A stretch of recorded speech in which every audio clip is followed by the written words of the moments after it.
Mr. 411. Oh yeah, that's dedication. That is dedication. You know, Philly Red Zone stays on the move.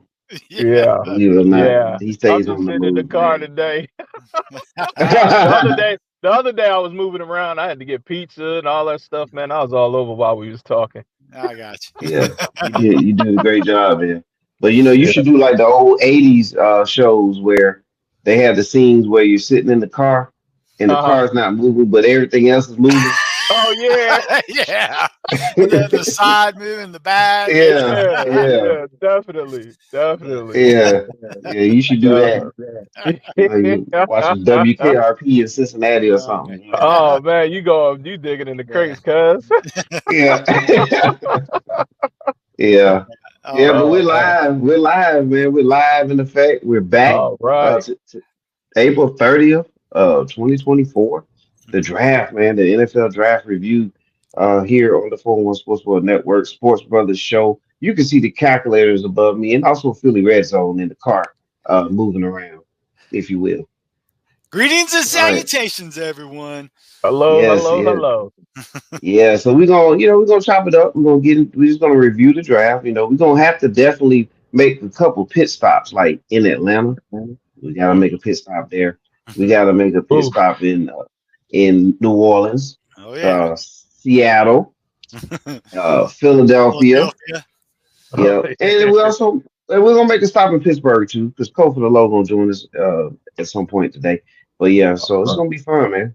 Let's get to it.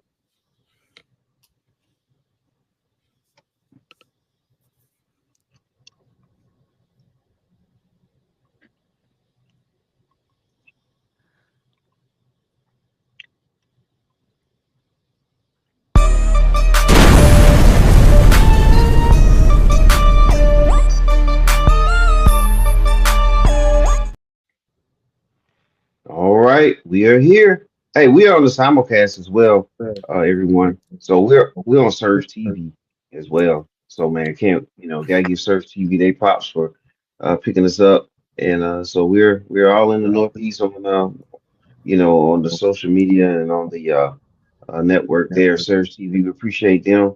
Uh, TikTok, Mister 411. Here's your chance to click on that QR code, or you can just go to TikTok and type in Mister 411 as you see it right there above the QR code. Same thing for Instagram. Do the same thing there, Mister 411, or use the QR code. The draft, gentlemen. Yes.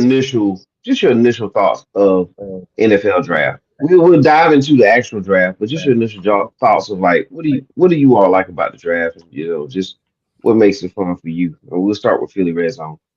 Man, I like the uncertainty. I mean, once you get past the first 3 to 4 picks in the draft, I mean, it's a wild card from 5 through, 32. I mean, anything can happen. I mean, and then two, I mean, you know, I I follow college football, so it's cool to see some of the kids that you've been watching from whether they were freshmen, sophomore when they first get the opportunity to step on the field, excuse me, to when they're juniors and seniors and they can declare for the NFL draft and just seeing where they project and whether it's first round, second round, third round, fourth, fifth, seventh, UDFA's, and then you follow them through their pro career and the higher picks, some of those guys don't pan out to the lower picks that was in the sixth, seventh round and they become all pros. And you just, you bragging like, I watched this kid, and just seeing where they, projected. One of the and I stand on this back in the day when Marquise Colston out of Hofstra was coming out. And I was like, man, that kid is good. I saw him at the East West Shrine game, watching it on TV, and for that young man to take his career where he was and play in New Orleans, won the Super Bowl, and was one of the best receivers in the league. Oh, So yeah, that was also that particular person was a fantasy football marvel yeah, because when he came Oh out, yeah. but me and Mr. 4-1, he was tight end eligible. So, people drafted him, put him in that tight end spot, yet he's producing as a number one receiver. And then eventually, they removed it from his name. But those first couple of years, he was golden. And it's like, he was a tight end in college, but as you said, he just, he had a great coach to coach him up in Sean Payton. And then Drew Brees was the perfect type of guy that can throw it, an accurate passer to get it to a big-bodied receiver. So perfect storm for Colston. Yeah, man. So that's why I like the draft, and I'm entertained every year watching it. Just the uncertainties, man. I enjoy it. It's kind of like that time of the year. I don't never really sit in front of the TV too much, but during the draft, Well, yeah, I do it. Uncertainty is the key word. 2 years ago, you had all these trades going on. Last year, no trades, really no trades in the first, no big trades in the first round like we were predicting. That all happened in the second round. But yeah, that it always kept you on the edge of the seat, especially if you're following the team. You got a guy in mind, and if he goes off the board, then you start going down the list. Oh man, what else? What is next? What is next? So and then you're constantly waiting. Oh, but if this team ahead, but behind you can jump ahead of you, you're hoping that don't happen. I'm telling you, it's like it's chess with general managers is what it is. Coaches and general managers, they're playing chess with each other. And a comment, my sister, I was at my sister's house with my dad. We were, he was in town, so we were watching it. The first time we were able to watch draft with him forever. So we were watching at my sister's house, and it was like the fifth pick, and they showed the Chargers war room, and there's like 50 people there. And my sister said, "Do they really need that many people to do it?" I said, you got put it this way. I said, you almost got a person that follows every single team to know every single need so that they can then talk to somebody else to see, what they're going to do, not only with the draft, but what they're going to do later on in the draft if somebody comes off their board. I said, so, and it's not just a one-person team. That's why it does take that many people to run a draft. So that's the question. There's so many things and so many, and they say, it's like that chess term. There's so many blocks and there's so many pieces, but there's almost like a billion different moves that could happen based on what is happening at that single moment of what happens after that. So that and uncertainty is definitely, that's why you're glued to the seat, because you don't know what's going to happen. So and then two, the icing on the cake is we all fantasy football players, so I'm already scouting. I'm building my roster. I'm like, all right, this guy got drafted, this is quarterback, their line is this, so I'm already like, who you got your top 10 top tier players that that's going to, you draft in the first round. But once you get past the first round in our fantasy drafts, I mean, it's a wild card. Oh, yeah. It's fun though, man. I really enjoy it every year. Absolutely. Yeah, definitely. Because a lot of these picks, just like some of these old linemen or that get picked, that affects the quarterback play which has a fantasy impact. So it's fun, man. I just like the fact that with the draft, it just brings hope, right? It brings new hope to a team. Optimism. And all that kind of stuff. So that's what I like about it. And just being able to look back at it, and see, okay, in this year, this quarterback class, let me compare it to a quarterback class of the past or, things like that. So be interesting to see. So with that said, gentlemen, we'll go ahead and get started. Obviously, let's go with the number one pick. And by the way, check us out on YouTube. As you can see there, 411 Sports World Network. If you type that in YouTube, you will find us. So thank you very much in advance for doing that. All right, the Bears, Chicago Bears, they selected Caleb Williams. Wasn't a surprise. They also drafted a wide receiver, Roll Odunze. Is that correct? Yeah, Odunze, yep. All right, so we'll start with the main pick, which is Caleb, and we'll go from there. But not a surprise here, gentlemen. So initial thoughts there. Well, my initial thoughts is with this particular pick, this wasn't your typical number one overall pick going to a bad team. Normally, the number one pick, is a pretty bad team that has to draft, a lot of times a quarterback, because quarterback is the most important position in play. But the Bears, courtesy of trading that number 1 pick last year with a team that, even though they drafted a quarterback, was still really bad, gave them the number 1 pick this year. And they said, oh, this quarterback is a generational talent. We're not going to trade it. We're going to sit on this pick and draft Caleb Williams. Well, see, and we'll just rewind to last year.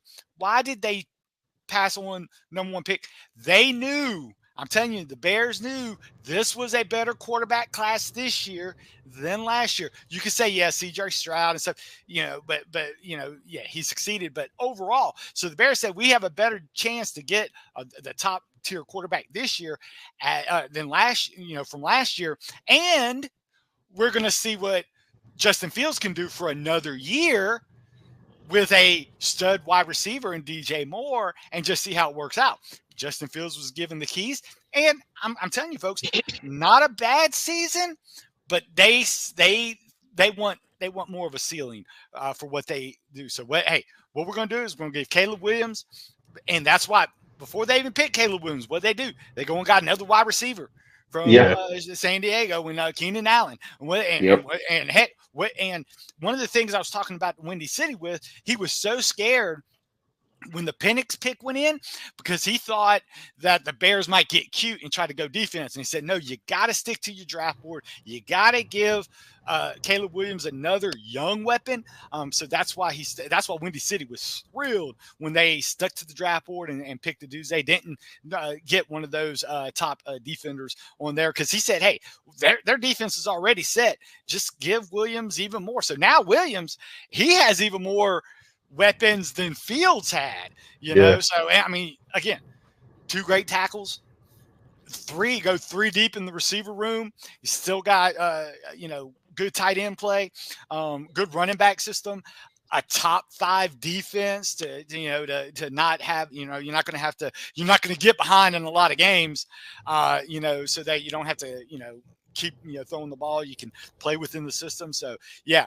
Bears did it right, and I think that's why, even though Caleb Williams, if people watched him, he's a different cat than a lot of people. If people get what I'm saying. However, as far as the situation goes, I think he's one of the best situations of any team that got drafted in that top the top first round quarterbacks. Yeah, no, I totally agree. I mean, the Bears they're gonna make some noise in that NFC North. I mean, they were already making noise late. They just as a team, they lost a lot of games late. A lot of mistakes, last year. And a lot of those mistakes was Fields' mistakes, the exactly. Interception, fumble, taking unnecessary sacks on, third and, third and short, creating, it was just a mess. So, and then, I mean, they're going to get healthy on that offensive line. So they're going to make some noise. I mean, as a fan of an NFC team, definitely piqued my interest, to watch them. And I mean, they had a solid draft overall. I mean, Caleb, he can spin the ball, like you said, Mr. Calculator. Yeah, he is a different cat. I would like to see how he's going to adapt in the NFL locker room, and because it's all fun and games when you win it. That's everybody happy, patting you on the helmet, and they'll deal with your quirkiness. But when you're losing, and those mortgage payments, on them big houses, people start getting worried. It's time to lock in, kid. Perfect example. We saw how Peyton Manning handled losing, and we saw how Ryan Leaf handled losing. Oh yeah, two totally different situations. Exactly. So that is the key: how a guy can handle when they're losing. Yeah, and he had a little practice. He had a little practice this season, right? With USC, when they were falling short of some games. For a stretch. So that's just a little tease, but this is the NFL, and hopefully it doesn't stand for not for long for Caleb Williams and the Chicago Bears. So good job there. Receiving, you good with the receiver as well, right? Rome Odunze was, I mean, one of the best receivers in this class. I mean, The guy is a route running technicians. He got soft hands. He can high point the ball. I mean, he's a big guy. He's what, about 6'2", 215, 217. Yeah. So he's not going to get bullied at the line. I mean, he runs about a sub 4.4. I mean, so on straight line speed, he can run right by you. You know, he knows how to read the zone. You know, playing over in that Pac-12, there's a lot of zone defense over there, so he know how to find the little pockets in the defense, sit down, you know, protect the ball, and then, you know, he's shifty enough to get around the defender and get extra yardage.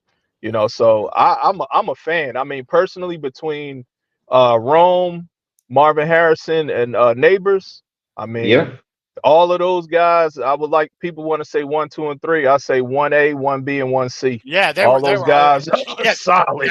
That was the tier break, and that's why Windy City was very happy, because there wasn't another receiver later in the draft you could be thinking about that were on the level of those three. So that's why, hey, get it before the tier breaks. Exactly. Yeah, you mentioned DJ Moore, Keenan Allen. Now you're adding this young man to go along with it. I'm telling you, man, that is dangerous. And then don't forget Komet at tight end. Yeah, then Swift at running back with Roscoe Johnson from Texas, your bruiser.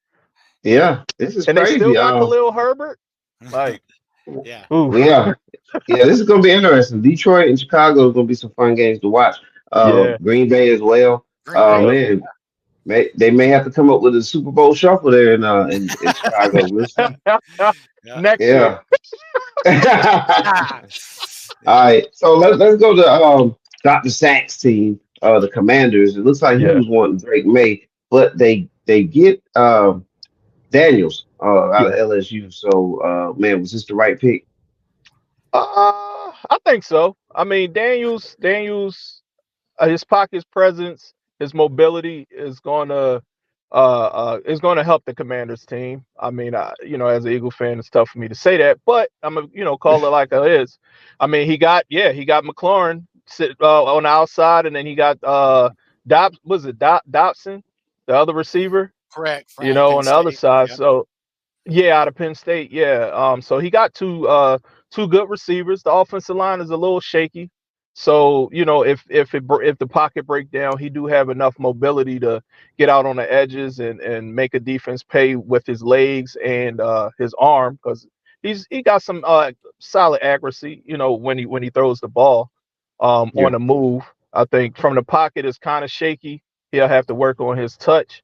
But when he's on the move, I mean, he can throw darts. I mean, he did that at LSU. I didn't see him so much when he was with Arizona State, but at LSU, he was spinning the ball pretty well.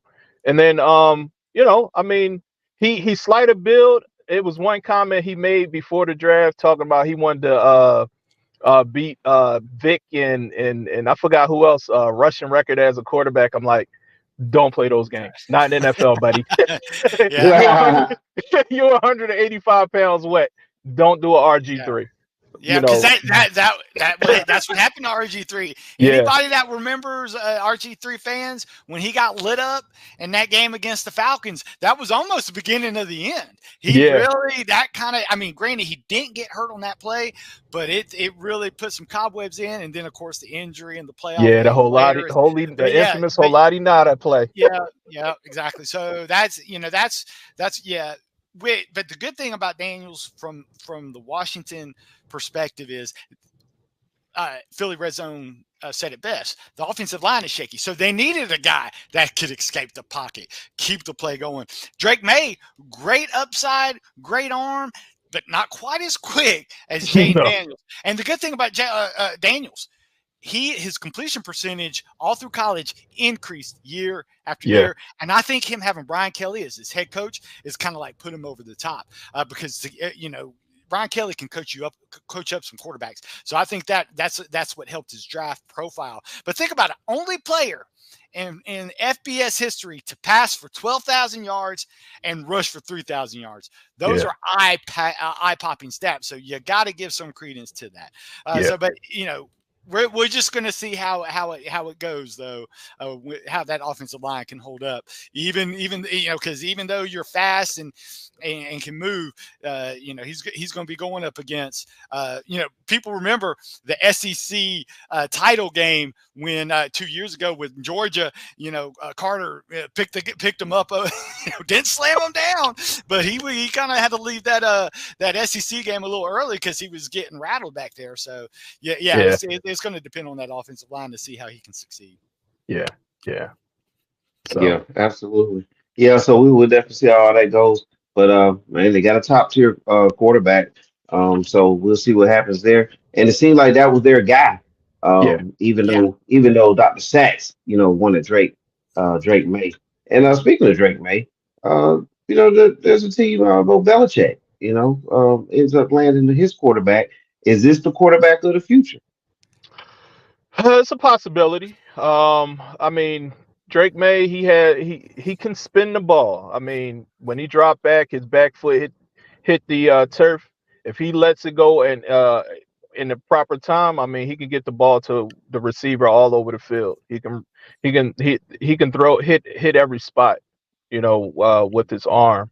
But it's just him staying on course for the yeah. My bad. It's for the offensive play. That's funny. Yeah.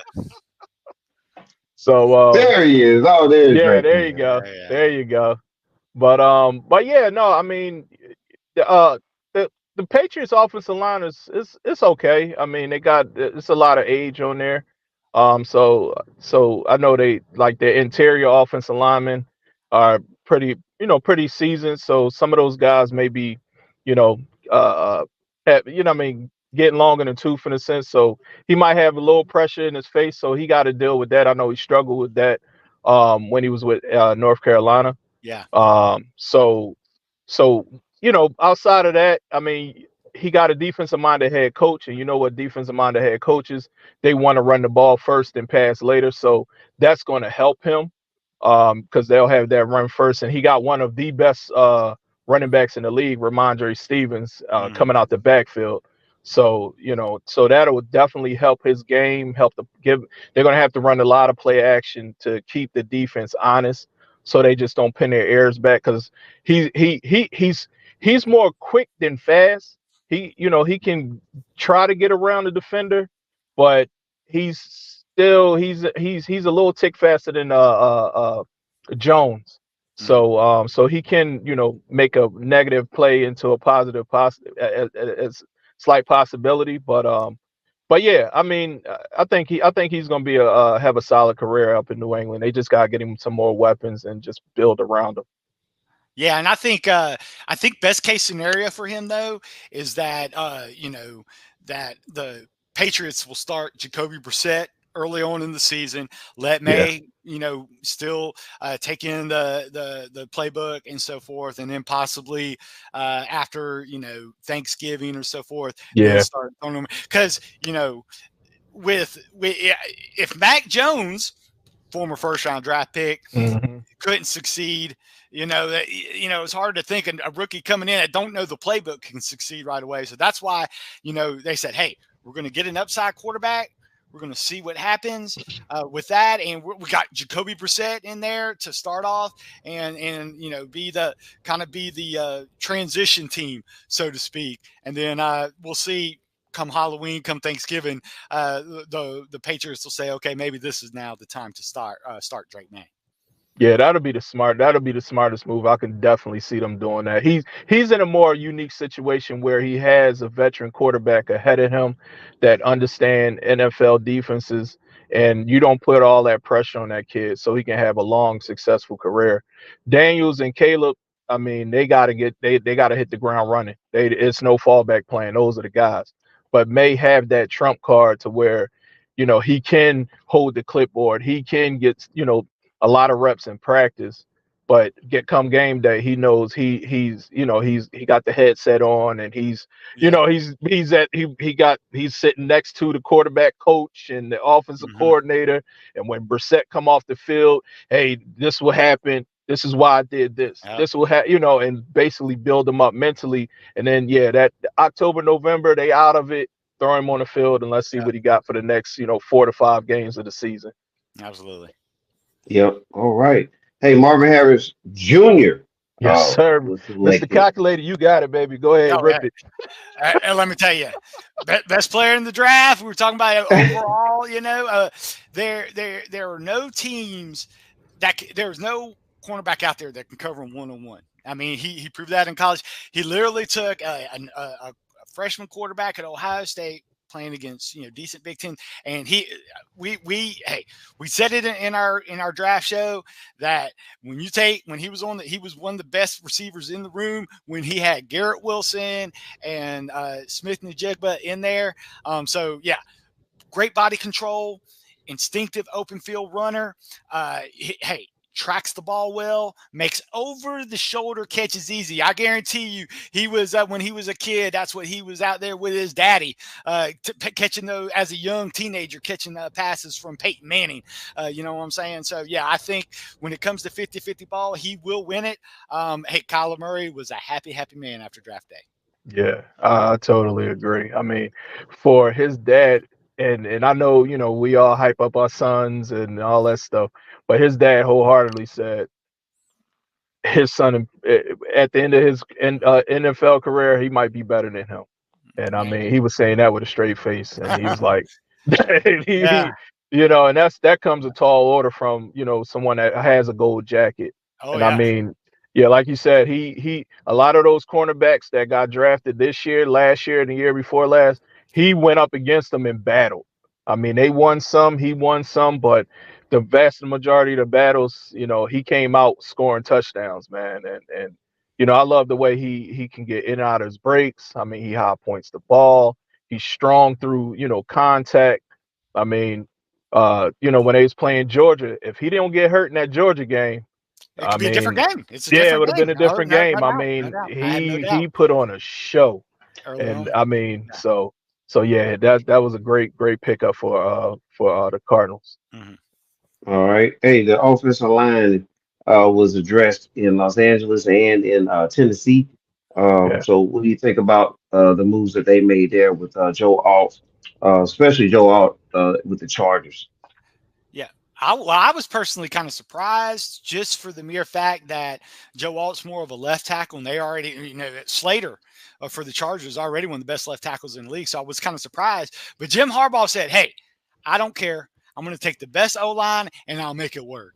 So that, and one of the teams that was most upset was the Titans because they wanted left tackle. They needed left tackle, but then they went, okay, well, we'll get one of the best right tackles in the league and make it work. So, the Chargers drove the Titans pick, so to speak. So I was kind of surprised because I really thought, and we said it, if y'all watched the show, we thought this was a prime way to trade with Minnesota because Minnesota was in the trade move, and we'll get over that in our winners losers segment.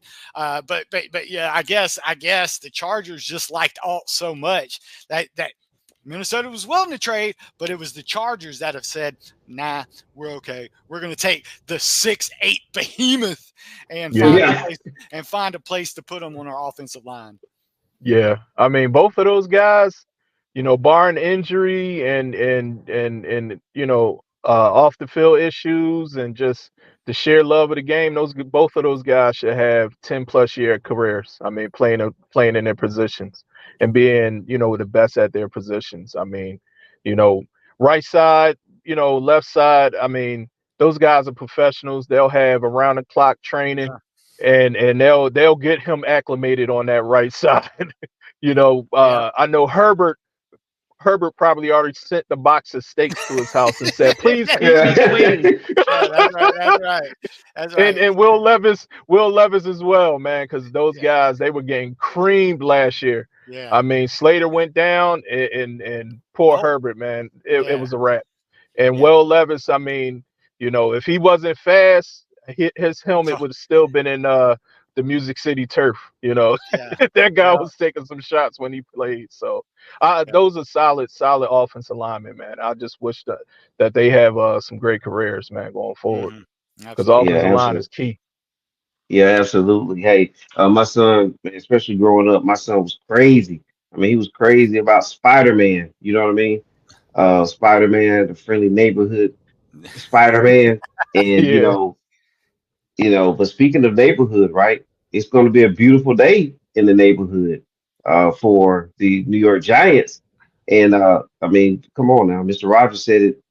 Won't you be my neighbor, right? So they're going to yeah. bring in neighbors, and so neighbors at receiver, man. Which I think. Uh, great. Hey, he comes from a great system in LSU. I mean, LSU knows how to produce receivers. That's for sure. 6 foot, 199 pounds. Again, another great route runner. Great after the catch too. And I think they paid so much money to Daniel Jones. A lot of people say, "Hey, let's go quarterback," but are you really want to spend? You already have a quarterback in house. You want to spend a top, 10 pick on a quarterback you're not sure of. A lot of people did tie the Giants to J.J. McCarthy, but I think they said, hey, instead of replacing Daniel Jones, we're going to again try to help Daniel Jones. So hey, the top, we talked about the top three receivers. So hey, we talk about tier breaks. They said, hey, we're going to get one of those top three. So let's give Daniel Jones a help and get what some people had to him. Like I said, we talked about 1A, 1B, 1C, on the same level as a Marvin Harrison Jr. So hey, can't go wrong with getting one of those top tier receivers, especially after those three quarterbacks are off the board. Yeah, I totally agree. Neighbors is a great athlete. He'll have a solid career as long again playing on that bad MetLife turf. I just wish him, great health because that that turf is horrible. Darren Waller figured that out. Yeah, Early on. We thought he exactly. was healthy at the beginning of the season, but it didn't last long. Yeah, it didn't Yeah, last too man. long. Didn't last long, but hey, hopefully Atlanta, they hope their pick is going to last. It's going to be long lasting. So Yeah. what a perfect time for Cole from the Loader to join us as well. And so we're gonna, and he's kind of in the Atlanta area too. So that'll Okay. be good to pick his brain on this too. But we're gonna really make a stop here in the ATL and talk about the Atlanta Falcons pick, selecting Michael Penix Jr., quarterback from University of Washington. We're going to talk about that. But before we do, also, Brooks Case, all right, he's a huge Falcon fan. And I know Calculator been wanting to find out more detail on this. So what you're going to have to do, Calculator, is hang on just a little bit Okay. because tomorrow Case will go ahead and do his episode Case Closed and Okay. talk about what's going on in Atlanta. That was going It's to be going to my be, question. I needed to know yeah. when that was going to post, Mr. 41, because that's a must listen to because, hey, there's a guy that knows about ATL sports. It's Brooks Case. So Yeah. that's definitely, if you want to know, get him in the mind of a diehard Falcon fan, that is definitely a show to check into. Yep, absolutely. So welcome to Atlanta. We'll find out what's going on there from case perspective. But right now, the people that are on the case right now is Calculator, Cole from the Low, and Philly Red Zone. So let's talk about this. Michael Penix Jr., did you like the pick? Do you understand what the Falcons are trying to do here? Or do you even think they know what they're doing here? Let's hear it, guys. And let's I go ahead and mean, just kick it off, Randy, and then just pass it around. okay. I mean, at first it was a head scratcher. I'm like, you just paid Kirk Cousins $100 million, guaranteed with 50 up front. Why would you draft a quarterback? But once, the dust settled, I understood what Atlanta's doing. They figure, Kurt is what, 35, 30, 36. 36, 36, yeah. 36. So you figure, you get 2 years out of him, maybe. Kurt does have an injury history. Kurt looked good. Penix would look good. You can package Kurt up and maybe squeak a second round pick out for him, the following year, and go ahead with Penix next year.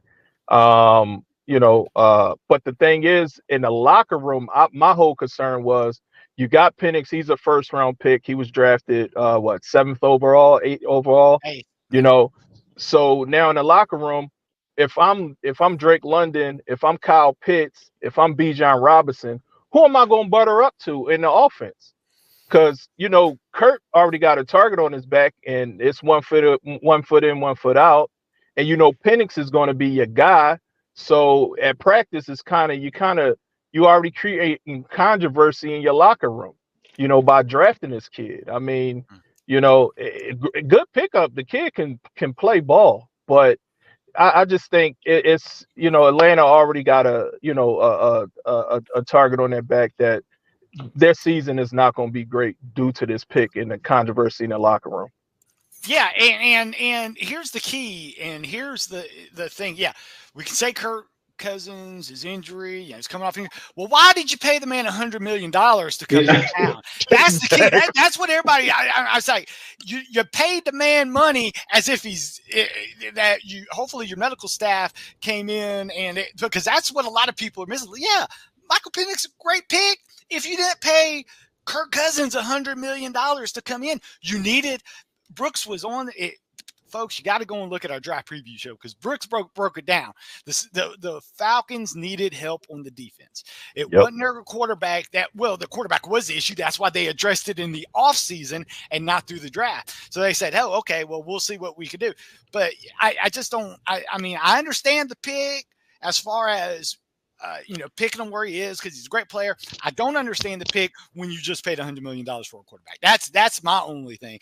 So yeah, and Penix, it's not like he's one of those young guys that need to develop. The man, that's another thing. They said he's the same age as Trey Lance, who's been in the league for 3 years. The man has plenty of reps. He knows offense. He played a pro style offense in Washington. So the man knows how to play. And for one, I'm not mistaken, wasn't he with Indiana at the start of his career? So he knows he can. He can go from one system to another seamlessly. But yeah, it was a bad pick from the fact that you already had the thing and. You want to talk about locker room? What's the conversation you had with Kirk Cousins? Hey man, how's it going? Oh, by the way, we just drafted your replacement 2 years early. I was like, what? What are you doing? So, but hey, Kirk Cousins has had that thing before where he's always. It seems like he was always fighting for a job. But Kirk Cousins, one of the richest quarterbacks ever to come to the NFL because he was on that franchise tag in Washington year. He was always being paid as a top 5 quarterback. In the league, and then it's like, hey, just another thing of adversity to overcome for Kirk Cousins. So yeah, I kind of wish I'd have been on that phone call that they said that they had with Kirk Cousins, because if you heard what the brass said, they weren't disclosing any of that because that's a personal reason. So I don't think somebody was too happy on the other side of that phone call. Yeah. There's a lot of bleeping going on. Yeah. Yeah, bleeping. That's right. Yeah. Cole, you're in the Atlanta area. What's going on with this, bro? What's up? Hey, so wait, so I can hear me? Yeah. Yes, you good. Yeah, we can hear you. Y'all can hear me? All right. Yes, sir. A lot of people don't like this. A lot of people don't like this pick. A lot of people hate this pick as a fact, as in you draft a 24-year-old. By the time he should play, be 27. I love this pick. I'll be straight honest with y'all. I love the pick. Kirk Cousins coming off an Achilles. Yes, you paid Kirk Cousins plenty of money, but he is coming off an Achilles. He has not had the best playoff success.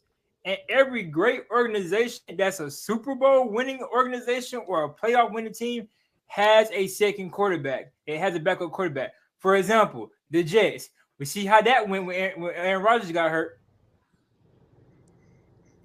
The Eagles when they won the Super Bowl. When they won the Super Bowl, Nick Foles got hurt. Not Nick Foles. Carson Wentz. Carson Wentz got hurt. Yeah. Nick Foles step up. You win the Super Bowl. You need, even if it's youth or not, you need a good backup quarterback. Like Mr. Philip Rezon said, the dude can play. He can play. We all had him not win the national championship, but he went to the national championship undefeated. You can't take that away from him.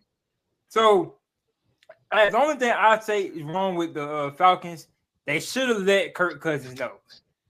It's because if we're being realistic, it's no difference with the Steelers and the Steelers with and the only difference with us is we're not paying Russell Wilson that much money because Denver Broncos themselves. That's a big difference. We paying them $97 million. If we were paying Russell a lot of money, we still need a backup quarterback. We don't have Kenny Pickett. We don't have Trubisky. We don't have Rudolph. And I know you're glad you don't either. Yeah. Yeah. I'm just saying, every good organization has a backup quarterback. Yeah. He's coming. No, that's valid. Those are valid points, and hey, it may turn out that way. Cousins may start the season, get injured, and then you have your guy come in, have Penix come in and kind of hold the fort, or even take over. May have a Tom Brady moment. You never know. Yeah. So it looks like what Atlanta decided to do was just go heavy at quarterback, and then try to figure the rest of it out later. Hold up, I have a question. Sure. This reminds me of a team up in the Northwest who signed a quarterback from Green Bay, paid him a lot of money, then drafted a kid in the 3rd round named Russell Wilson. Yeah, the Seahawks did that. Yeah, we paid a lot of money for that quarterback from Green Bay. Oh, that was crazy. I try my best not to say his name anymore. That's why I said a quarterback. I don't want you to have flashbacks, man. Yeah, but you're dealing with Gino enough. But you know what though? That's touche. But you know what though? With the Russell Wilson pick, then it wasn't like Russell was considered a top 10 player and draft pick or anything. I think it was 3rd round, and it kind of worked itself out in the preseason, and he became what he did. But yes, similar situation where you draft that young guy, and hey, cashed in on it, and but Cousins has been kind of, even though he doesn't have the great playoff record, he has proven to be a very good starter. It'll be interesting to see how this turns out. One combination that I think about, even though it's not exactly the same way, is Falcons had Chris Chandler. I believe that was, in the late 90s or whatever. And then they signed Mike Vick like around 01. Oh, yeah. Remember they drafted Vick? Yeah. So you had like a veteran, then you had then the young guy behind. So we'll see. We'll see if history somewhat repeats itself. We'll see how that goes for the Falcons. Definitely brought some excitement to the draft and a lot of conversation. It definitely had. It definitely got the draft kicked up a lot, a whole nother notch. And so, with that said, gentlemen, let's talk about another quarterback briefly, unless you have anything else to say about. Oh, no. Okay. JJ McCarthy. A lot of people want to know about McCarthy. He's the one that's replacing Cousins in Atlanta. I mean, in Minnesota. So, how do you all feel about McCarthy? Hey, I like McCarthy. Next CJ Stroud. I'm calling it now. I'm saying CJ Stroud. Okay. I'm saying it now. Record me, get my name, Coca-Cola. I'm saying it now. He's the CJ Stroud of this class. Either him or Jaden Daniels are the CJ Stroud of this class. I'm saying it now. And I have no shame about it. Wow. That is a huge announcement there from Coach. Yeah, those are some big shoes to put that young man in. I mean, and I'm okay with it. JJ is a leader. I'll start there. He will command the locker room. He'll be best friends with the Jet. He's gonna do his best to get the Jet the ball. Because I mean, Osborne and those guys, if even Osborne's still there, I know he got the young kid from from USC, the other receiver. I forgot his name. But so he got some good receivers. The question is with JJ is his arm strength. Can he get the ball down the field? When he got pressure in his face. If you look at those Michigan games, it was a lot of dump offs to the tight end, a lot of dump offs to the running backs on wheel routes. that Penn State game, when they sacked him like 3 times in a row, they ran the ball the rest of the game. If y'all watched that Penn State-Michigan game, they didn't let J.J. McCarthy throw the ball. And so that's what's going to be a wake-up call for J.J. McCarthy. He don't have the best offensive line on the field, all the time. Now, he does have one of the best receivers in there. But, again, I mean, if we saw what happens when he has pressure, he can get rattled. His defense, the Michigan defense, bailed him out in the Ohio State game. So yeah, that was a good point. Is like, it's going to be a different when he doesn't have the best players on the field at all times coming up. And then another thing, if you look at the like some video when he's spinning the ball to those receivers and they're open, they got to reach back to the ball. Yeah. He's not hitting them in the bread basket where it's over the shoulder like we talked about Marvin Harrison. Those guys reaching back, and then they can't finish their routes and get to the end zone. They're basically, once they catch it, the defender is right on them. So it's gonna be a rude awakening for JJ. I hope he find Tom Brady. He worked with that guy. That he's an alum, and he work on his arm strength. That's what's going to be the kicker. I mean, the kid can play ball. He's tough as nails. But yeah, that arm strength is really gonna come to bite him back in the NFL until he work on that. Yeah, and that's again, that's going to be the key. But a lot of people thought he would have been ahead of Penix, but you look at personnel as well. Yeah. Penix is better fit in an Atlanta area because they have the deeper targets in the London and the Pitts, whereas you have the Justin Jefferson and the Osborne's more of the short type guys that fits the McCarthy. So that's why the Vikings were enamored with McCarthy. So yeah, and Addison, he can get down the field. That's his name. Addison. Yeah, that's Addison. That's right. Yeah, Addison can get down that field. So yeah, so he definitely has some stuff, some receivers to work with. Wow, it's time to talk Saints.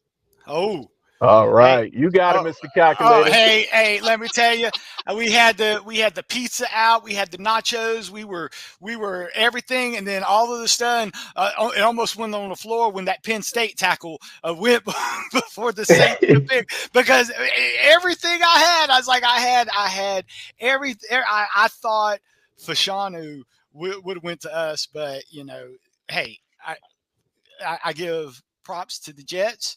They made, in my opinion, that because hey, they need Aaron Rodgers to be protected because we saw what. But hey, I started looking back and I said, okay, I go down my draft board when like we talk about anticipation. You go back to the well and say, okay, I said, hey, Fuaga, the Oregon State right tackle. I said he is still out there, and so I, you start looking at who's ahead of you and who could possibly take him. I said, I think we got a shot. But hey, I love what the Saints did picking that Oregon State. We needed to address the tackle position amid questions surrounding Ryan Ramczyk's health, who was at right tackle, a disappointing start to Trevor Penning's career, who was our left tackle, had to bench him, put in Pete out there, and then Pete did so good he got picked up, but hey, there's a lot to like, especially to Fuaga as a run blocker, one of the best run blocking right tackles in this year's draft, and the Saints wanted to shore that up. So hey, I love the pick, but hey, what I really loved about the Saints, the overall draft, was what they did in the second round. Okay, guys, I'm going to give you a quick history lesson of what happened.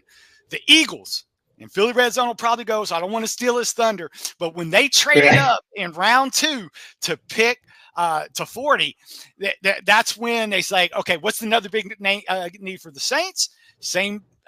Even though the Eagles drafted a cornerback with their first pick, they went and picked Dijon with their second pick. So the Saints, they were on the phone. We talk about those 40 people in the war room. They were calling Green Bay saying, okay, they saw a cornerback run that was about to happen. So, sure enough, they called him. The pick went through, and then they got Mr. Kool-Aid McKenzie, who, hey, they had Dijon and Kool-Aid McKenzie really even on their board.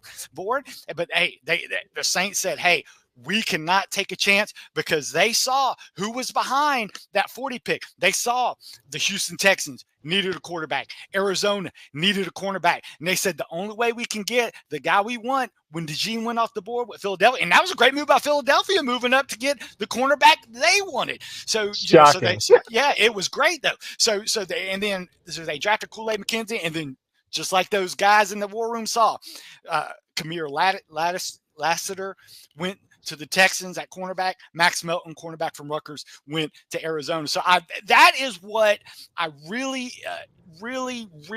was impressed with the Saints, to have the foresight that, hey, as soon as DeJean went off the board, regardless of who took him, they were going to have to move up the board. Because right now, they, like I said, DeJean and Kool-Aid were still there, and they said, okay, if one of those went off the board, they had to move ahead of the Texans and Arizona. And then, hey, Spencer Rattler, folks, we talk about quarterbacks. If people remember, he was the #1 college recruited quarterback out of high school. Went to Oklahoma. Yes, he didn't play, but he did have a guy named Caleb Williams playing behind him, and Caleb Williams showed that he could do.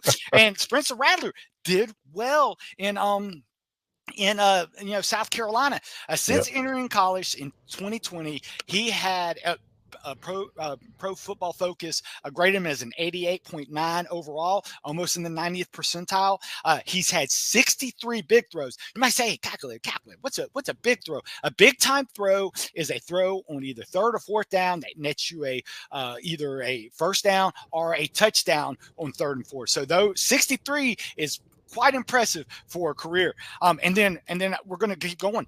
Bub Means, wide receiver out of Pittsburgh. Hey, they needed depth at receiver. Olave can't do it all. So it's like, hey, let's get a guy that has racked up 16 receptions, over 15 yards in 2023.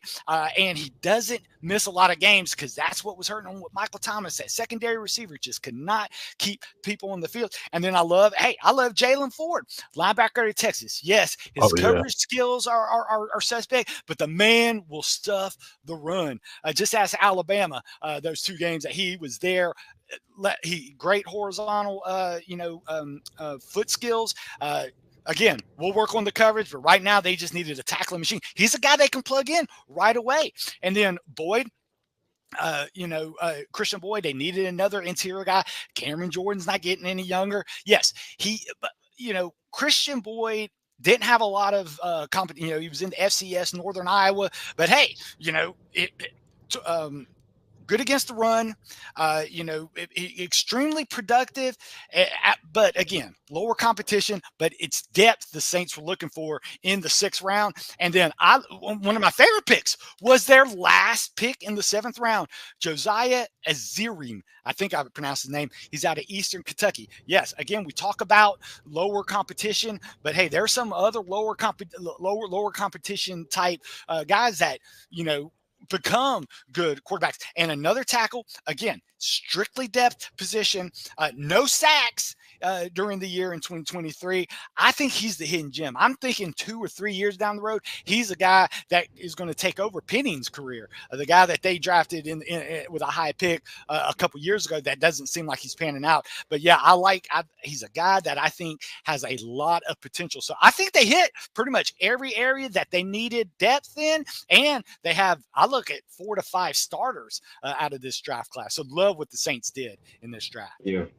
Well, yeah, very good job by the Saints. And they did great. We'll see how it goes. They're definitely drinking the Kool-Aid. What's you guys' favorite Kool-Aid flavor? Oh man, great. Oh, there you go. I've always been great with lemons in it. Great. Hey, Mr. 411, you know who I'm referencing. Yes, I do. Most definitely. Yes, sir. Yes, indeed. Absolutely. Oh man. Yeah, that's great. All right. Hey, let's jump right into the Indianapolis Colts. Earl, he's from the Chicago, the Indiana area, and Earl made, he made his pick in our draft. Calculate, you have our draft board, but in the NFL draft on Thursday night, they went and picked up the guy that we all said was one of the most talented players in this draft. Just had medical history. in Latu. And so, what do y'all think about that? What do y'all think about the Colts and that pick? I was impressed that they took a flyer on him at 15. That was a little higher than what I would have did if I was a GM, just because of the medicals. But their medical staff gave them the thumbs up all the way around, and they have themselves a pass rusher. I mean, him and I wouldn't say if they still have Foster on that line or whatever, but that offense, I mean, that defensive line is going to be a reckoning crew. Getting to the passer. I mean, that kid, I mean, his first step, he know how to set tackles up.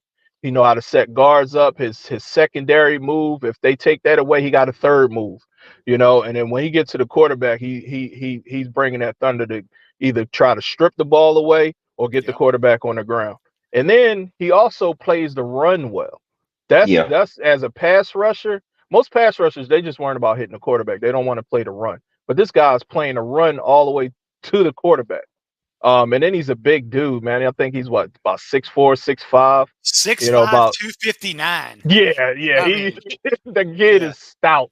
Yeah. So, man, I was impressed that they went Latu over Dallas Turner. And I mean, but when you put on the tape, one player is one-dimensional and bull rush, and if you shut that down, he has no secondary move. But this guy, he's going to impress. For rookie defensive player of the year, I got him on the list. High. Yeah, wow. As long as he stays on the field. You're exactly right. Because you talk about a run. 34 tackles for losses in the past 2 years, 23.5 sacks for just 2 years. That's pretty amazing right there. That's a career. You get stats in 2 years.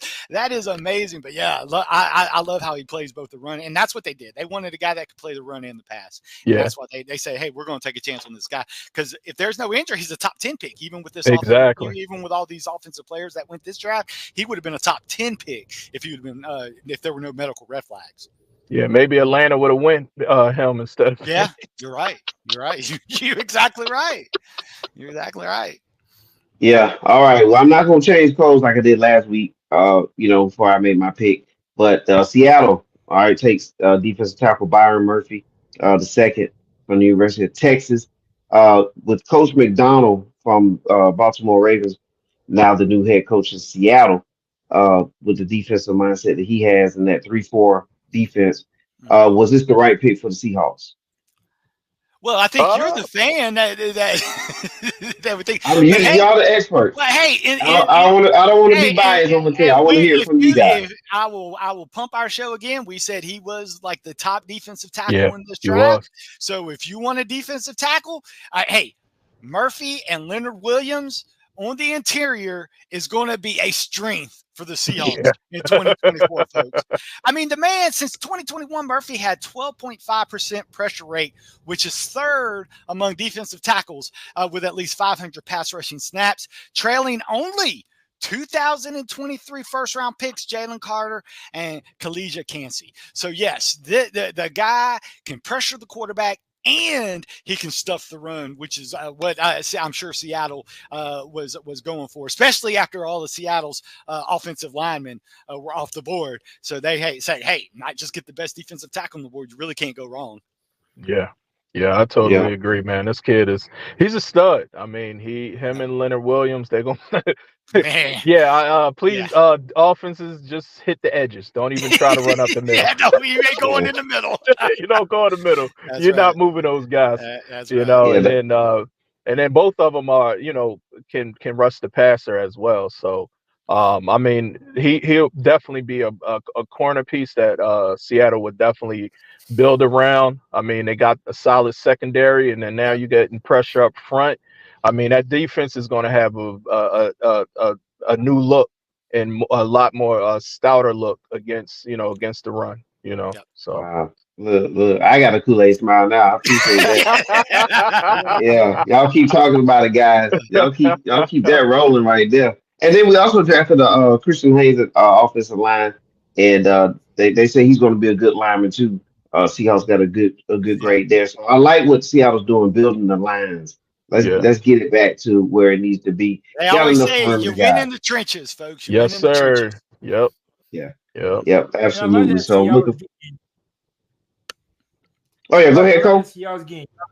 I like that Seattle's getting younger also, because their team is actually with the ages, except for like their secondary, is a little on the older side as a team as a whole. So I like they're rebuilding, getting a little younger and building their youth again.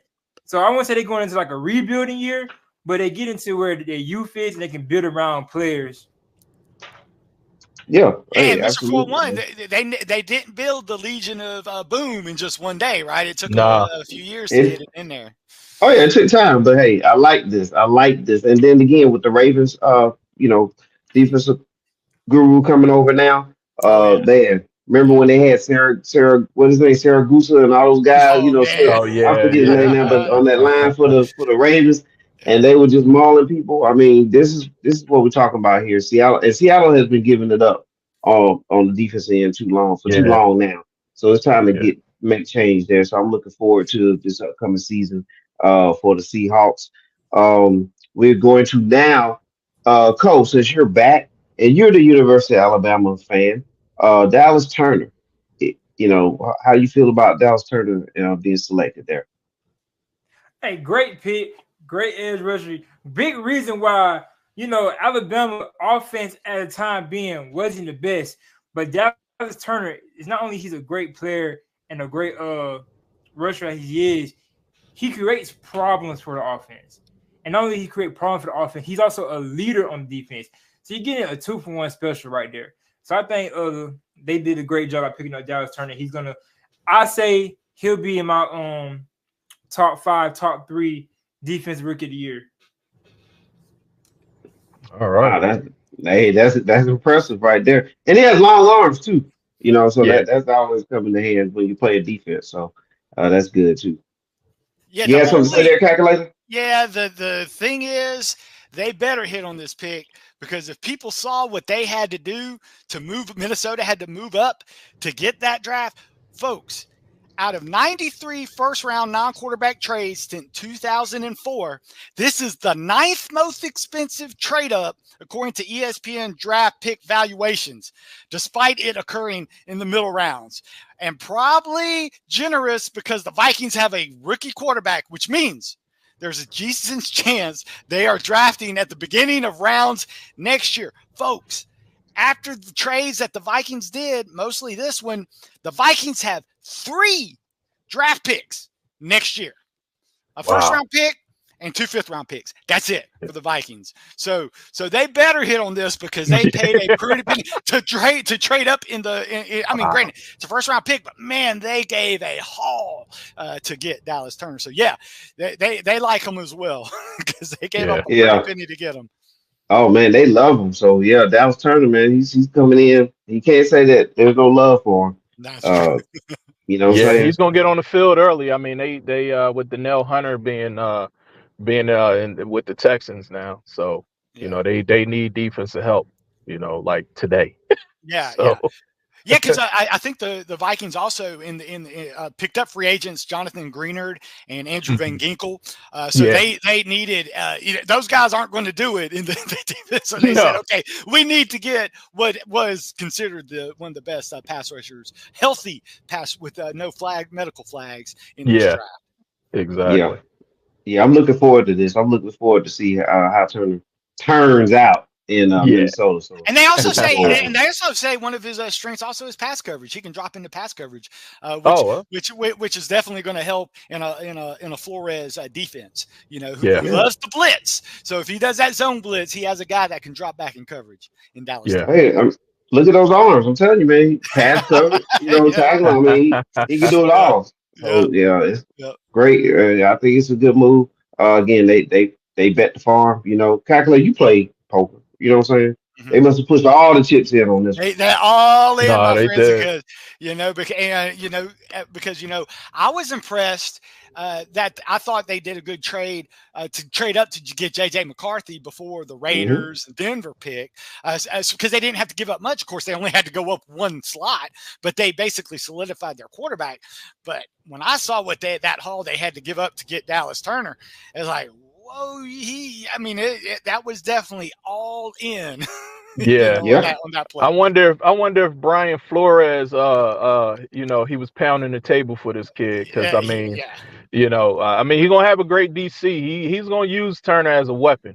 Brian Flores, he come from that Belichick tree, so he's gonna have something and to use this kid to get pressure on the opposing quarterbacks and help stop the run. So. Yeah, it was a solid pick. You can't go wrong. This guy on a lot of mock drafts, he was supposed to have been off the board between 6 through 12. Yeah, a lot of mocks had him going as the first defensive player off the board. Yeah. So they're definitely getting talent, and there's talent on both sides now. As far as their first two picks, one on the east side of the field. There's a new member in Cincinnati. The humongous offensive lineman from the University of Georgia, Mims. So this new member in Cincinnati, I think it's going to be. I think the quarterback Joe Burrow is looking forward to this.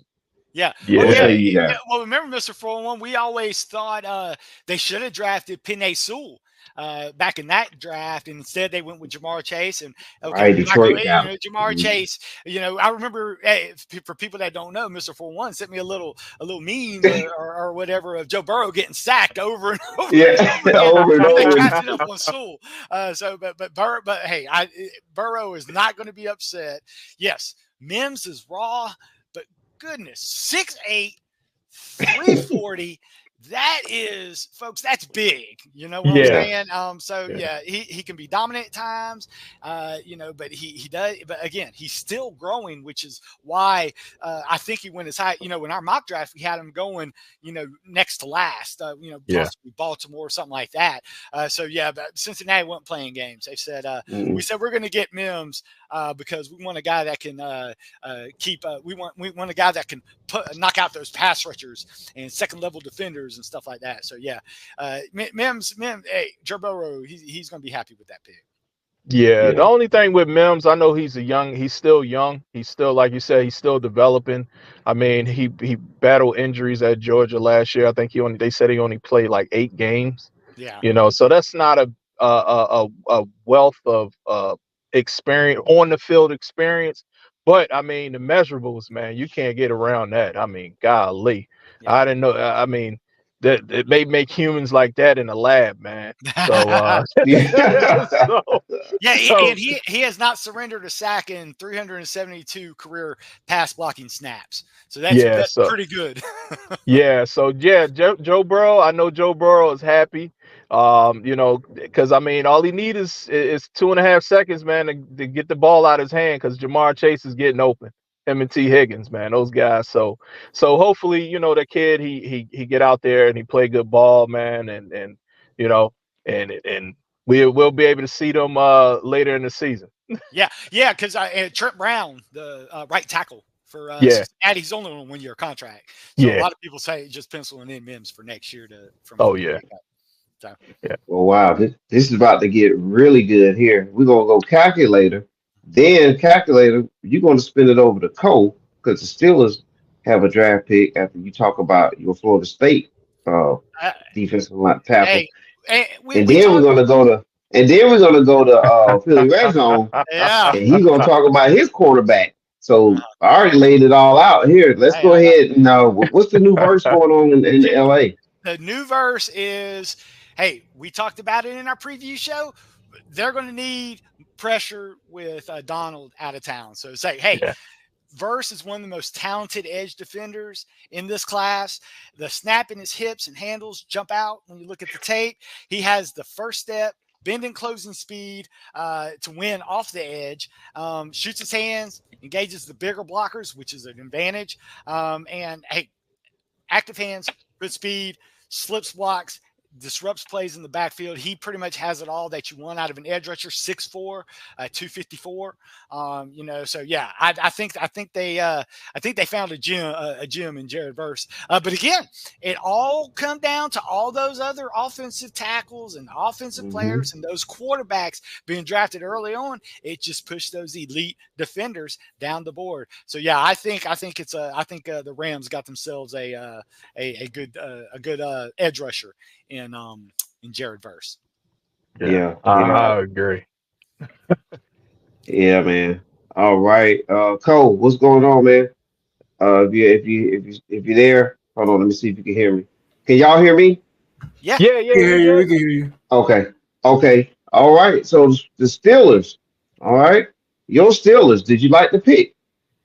Are we talking about all the picks or just the first round pick?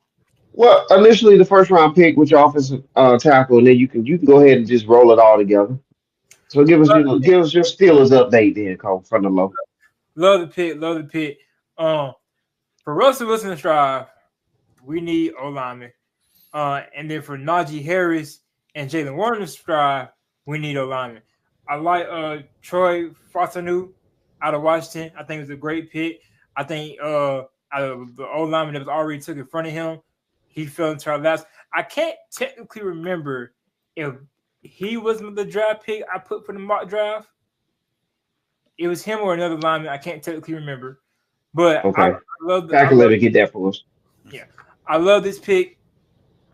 I think he's going to do very good for the Steelers and O-line. Also, like all the picks that the Steelers did, I think that we are in top 5 of drafts this year. At first, I didn't know where we was going because we just kept getting no linemen, and we wasn't getting a corner. We got a linebacker out of nowhere. Then we went and got another receiver. So after it all came to tuition, I'm cool. I think we had a top 5 draft. If we're not A+, we're somewhere in that B+, A-, A range. We're somewhere in that range. We got Roman Wilson, slot receiver out of Michigan. Yeah. Second, third best with right behind Roma Dunze. We need another receiver. We have the pieces to not only be a deep threat as an offense threat and a run game. Now we got the slots. Now we got Cordell Patterson with Roma Dunze, not Roma Dunze, I'm sorry, with Roman striving out. We can expand the offense.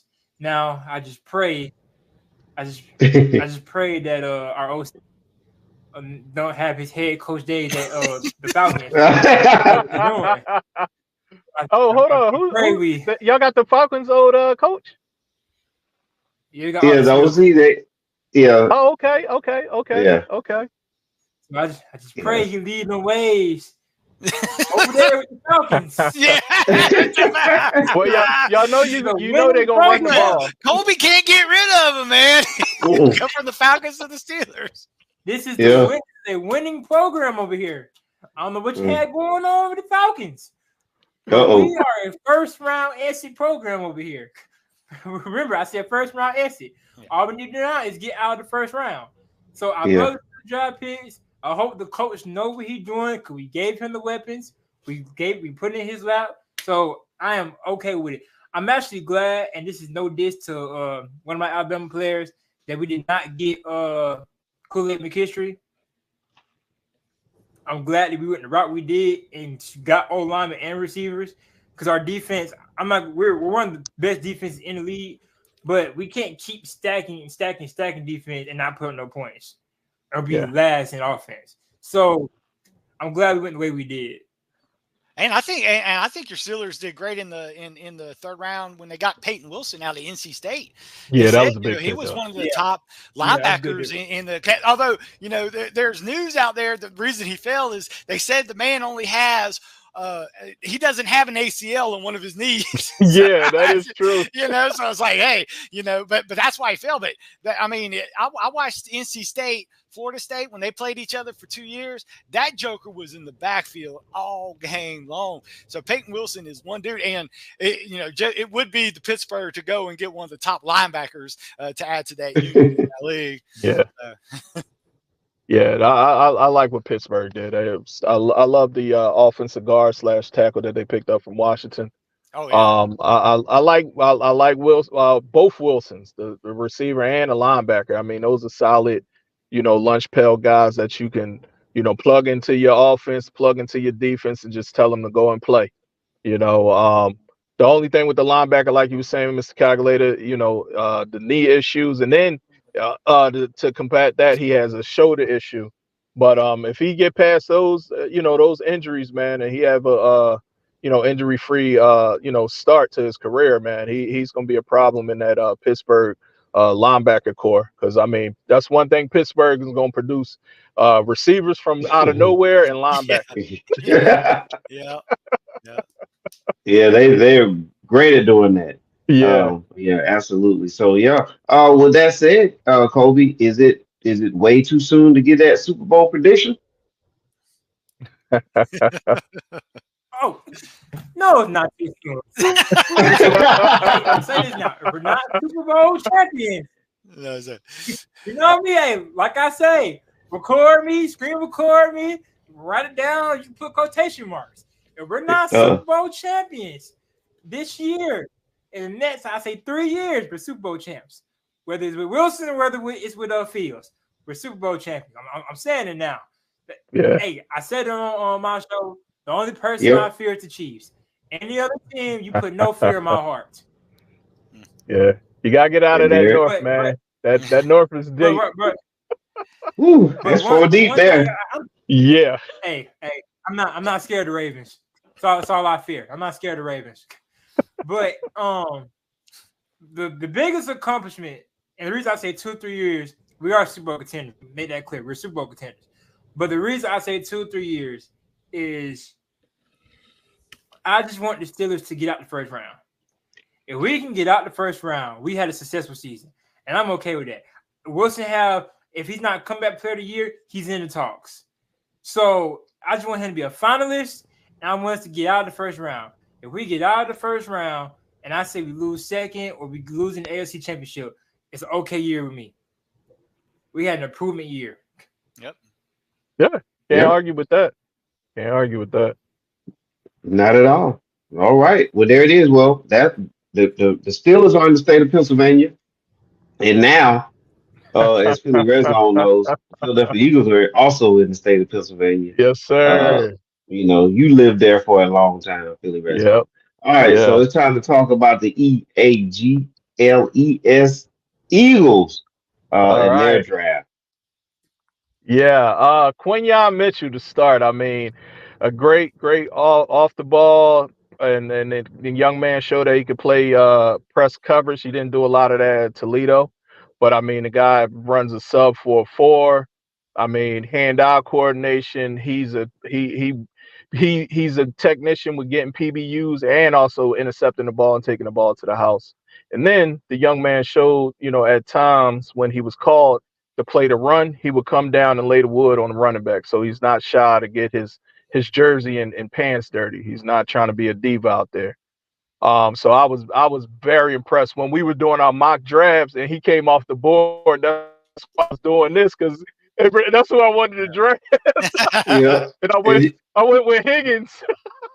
But yeah, Quinyon, man, I mean, he turned heads. I mean, and the crazy thing about him is Nick Saban was recruiting him in the portal. He wanted him to go ahead and put his papers in so he could bring him to Alabama. And the kid showed loyalty to Toledo because they gave him a shot, and it paid off. He's ended up in the first round. Then the Eagles double back and trade their 50th pick and 53rd pick to our Washington Commanders. Thank you, Commanders. So we can go ahead and get Cooper DeJean in Philly, and is that JAWN? That's his new name, DeJean. I mean, the guy's a stud, all-purpose player. I mean, you know, the measurables just jump off the sheet with this kid. I mean, he's a pure athlete. I mean, they're gonna put him at safety, corner, outside corner, slot corner. He might get down and get his nose dirty in some packages where he'll back a linebacker in that Palomalu role. I would love to see him play the Joker role where you don't know where he's coming he's coming for your quarterback because, you know, any lineman that try to put it, get to him, he's quick around him. You know, so that was a great pickup. So to me, the Eagles had 2 first-round picks because he was projected to be in the first round. In our draft, I mean, I gave him to Detroit. And then the 3rd round had me scratching my head with Jackson's Hunt out of Houston Christian here in Houston. But I mean, the measurables for this kid, he's 6'4", he's about 255. I mean, they said he's an athletic freak. You know, so we'll see. I didn't have a lot of tape or information on him, so I'm gonna just go off with the scout said. I mean, Mel Kiper rated him as one of his top edge rushers in this year's draft. You know, even being a small school kid who converted from safety to edge rusher, he played at Cornell, so the kid got smarts, and then he transferred to Houston Christian and finished out. And then getting Will Shipley out of Clemson. I mean, that kid is they trying to call him CMC 2.0. If he's CMC 0.0, I'll take it.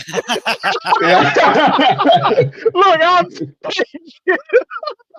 I mean, you got a 3rd round back to go with Saquon. I mean, this kid can catch the ball out of the backfield. He's an extension of the receiving game.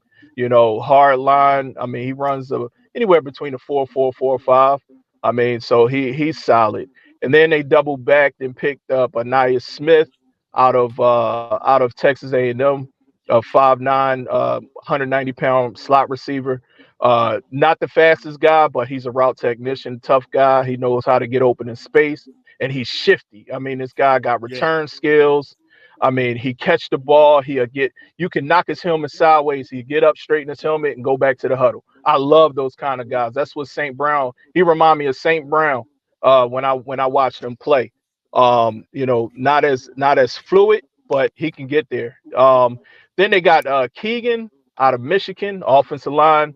You know, this guy at guard is a lunch pail guy. You know, 6'5", 315 pounds of pure just nastiness. I mean, I saw a picture of this guy. He had that black paint all over his face, just looking like he was ready to go to war, man. I love guys like that on that offensive line. And then, you know, they doubled back and picked up the legacy pick, you know, but this kid can play, Jeremiah Trotter Jr. I mean, he's not as big as his dad, but the guy know how to play football. He's quick to the point. He know how to read guards and tackles when they trying to take him out of the play. He know how to sink his hips, get under the blocks, shed blocks, and still keep his eyes on the ball carriers. And he can play the pass. So when they try to flex him out against the tight end, you know, he can go ahead and hold his own. Where the Eagles suffered at linebacker, man. That Super Bowl paid me because we didn't have linebackers that could stay with Kelsey, and hopefully this kid can come in and do that. Then, you know, they doubled back and who did they end up getting? Johnny Wilson. Johnny Wilson. Out of Florida State. I was ready to talk about my boy. When they got Johnny, all 6'6". Oh man, dude. I cringed that I knew they was gonna say, oh, he should be a tight end. No. Leave that man on the outside. I'm already picturing in my head Dallas Goedert, AJ Brown. Oh, you put Johnny on the outside, Smith on the end. Oh man. Touchdowns. 6'6", 231, runs a 4.5, 240. Oh my goodness. I mean, and you know, we talked about that name earlier, Marquise Colston. If you look at the measurables, that is Marquise Colston all over again. Man, if this kid have a fraction of the career, my gosh, the Eagles is in great hands. Man. And then to finish up with a Kelsey clone, I forgot the guard center name from NC. McMahon, man. That kid, you know, he's what, 6'3", 6'4", about 190 something pounds, you know, wet, but you know, I mean, not 190, like about 290, what they say, 299 or something like that. He's slighted build, but he's a technician at what he does. I mean, he's quick to the point of attack. You know how to set his body up, sink his hips, take on defenders, and let the ball carriers do what they do. So overall, man, I give the Eagles draft, man, a straight A, man. I was I was impressed, man. I was shocked but impressed, man, with the whole entire draft for the Eagles. Well, yeah, and what's the point of the draft? To fill weaknesses, right? Yep. And they filled every single week. Even Kelsey is going away. Well, they drafted interior linemen. You know, there's a problem in the secondary. You get 2 of the top 5 cornerbacks in the draft, and that Dijon pick, that was that's crazy. Who the Saints really wanted. You know, so that's why when Philadelphia moved up and picked them, the Philadelphia knew the Saints had eyes on them as well as Houston and Arizona. So that's why I tell you, Philadelphia moved up at the right time. Got Dijon, broke my heart a little bit because I saw him fall. The Saints were there, and then as soon as he went out, I saw the Saints got to move up, and sure enough, the Saints moved up to get Kool-Aid. I give you Eagles, and they stayed put. They didn't have to move up in the first round much. You know, the top cornerback I had rated in the league out of Toledo fell right to them. So they stayed put, and everything fell right. But yeah, that Johnny Wilson pick, I said, man, I couldn't believe he lasted to the 6th round. I know, man. It's crazy, man. It's crazy, but you know, hey, he's gonna be in that receiver room with AJ and Devontae and those guys, man. And all he got to do is sit and be a sponge, man. Right. You know, you got skinny Batman and swole Batman, man. That's right. Yeah, that's right. Yeah, Wilson, he won't have to be finding double coverage too much, you know. Oh no, they got the other guys that the people are going to be worried about. So exactly. Wilson, look, I'm already putting him in the slot, man. Get him on the linebacker, safety. Man. Let's go. Let's go. Well, I tell you what, man, the Eagles, they find a way. You know what I mean? They just find a way. They continue to add and build. And you know, it was the Georgia Eagles last year, right? But the Philadelphia Bulldogs. But now the Eagles just went all over the place now and just and picked up all kind of gems, man. So yeah, the Eagles they're gonna have a great season coming up. And like I said, they building the depth, they got the youth. I mean, hey man, the arrow is just pointing straight up for the Eagles, and I know you're happy about that, Philly Red Zone. So is my dad. And they hey, where's the thumbs up picture of this? Tell the producers to get on that. you know he's not too far away. There you go. I love it. Every time we do the crossing the lines, if the Eagles is on there, I get the thumbs up. Yes, sir. Yes, sir. Yes, sir. Yeah, but I loved it, man. And they had to get young, man. They have to get young in that secondary. That's another thing with getting Mitchell and Dijon, you know, was big for us, man. Because Slay and Bradbury, man, those guys is on the back end of their careers, man. And it's just time to, you know, turn the tide, man, and then let the young guys get out there, man. And you know, so, you know, I was, again, just super stoked, man. I can't wait till the season start. Man. Yeah. Oh, it's gonna be amazing, guys. Hey, I know we've been here for a minute. We're right here at the end, right? We're at the 2-minute warning. And guys, you got anything you want to close us out with? I know we didn't talk about every pick in the first round, but if there's anything you just want to throw out there, you know, to kind of wrap it all up, that'd be nice. Calculator, you want to kick that? Well, my ending thought is I'm going to go back to winners and losers. I think we pretty much talked about the winners. I felt this. I mean, I may be biased, but I think the Saints had a great pick. I laid it out. Philly Red Zone laid out Colby laid out all 3 of the ones I have as A+. And it's funny that you talked about the Colts. I actually had the Colts as an A+. So those were my 4 top drafts that I thought overall. I already talked about how I thought Atlanta may have liked the picks, but just it didn't make much sense. Their draft didn't match the offseason. A lot of times you match the offseason, and then that's why you do the offseason free agents early, and then you fill in the blanks through the draft. I think the Falcons messed up the order in that. And again, love the Vikings picks this year, but folks, a lot of Vikings fan, after they pick first, they're going to skip on Friday because they only got 2 more picks in the 5th round, which will be on Saturday. So, you know, I love their picks this year, but I think what's going to hurt you is down the road, you know, next year, especially they got a rookie quarterback. So they laid it out perfectly. And in one of the tougher divisions in football. So it's possible they could have a lot of high 2nd round, 3rd round, 4th round. Well, they don't going to have them, the teams they traded to. So I give credit to the teams that took advantage of the Vikings wanting to be active and stuff like that. But hey, it's par for the course. O'Donnell, comes from that Rams coaching tree where they don't care about picks. Oh. They were celebrating in LA that they hadn't had a first round pick since 2016. The Rams were high fiving, hey, we got a first round pick, stuff like that. So O'Connell said, hey, we're just gonna do what we can now and try and see what we can do later. So hey, the Rams won a Super Bowl.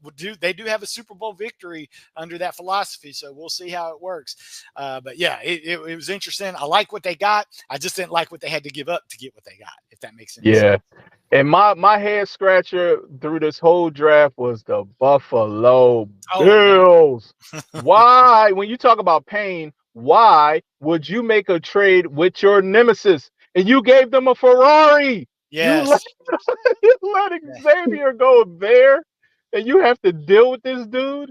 I mean, granted, they traded back with Carolina. They end up getting their receiver, the Coleman kid out of FSU. Good kid, good stud, a receiver for Josh Allen, and Josh Allen said he handpicked him. But you don't trade with the Chiefs. That's the head scratcher. It's like, hey, we love the philosophy of the trade, but you don't trade for a team that's putting you out at 3 straight playoffs and give them what they want. Exactly. Speed. Yeah, totally agree with you. Yeah, so that was my one head scratcher. I mean, the Jets. I like the not the Jets, the Raiders. I like the Brock Bowers pick for them. I know they picked up Mayer last year. They still don't have the quarterback. I was talking with a Raiders fan today. If I'm the Raiders, I'm calling the Titans and see what it would take to get Malik Willis out of Tennessee. And at least you got a young quarterback that can spin it and get the ball to Adams and those weapons. And that's young that you can mold. But everybody else, man, all the squads, got what they needed out of their drafts, and we'll see, man, in a couple of months.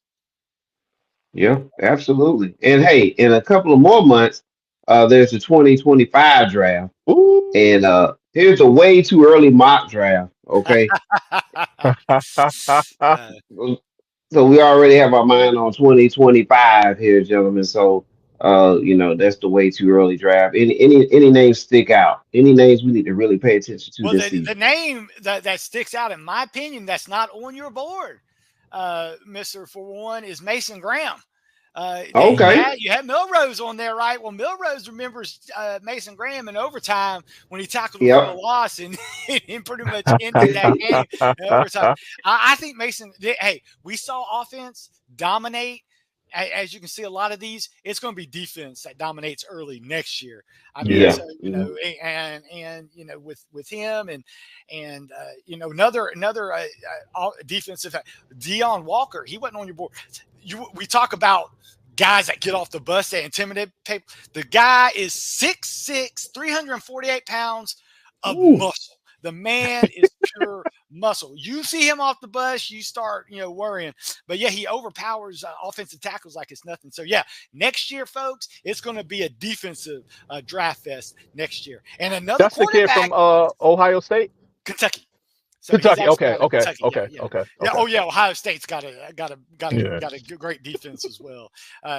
Coming out, but yeah, with some of those, it just look, and I did see the guy number 2 on your board, Travis Hunter.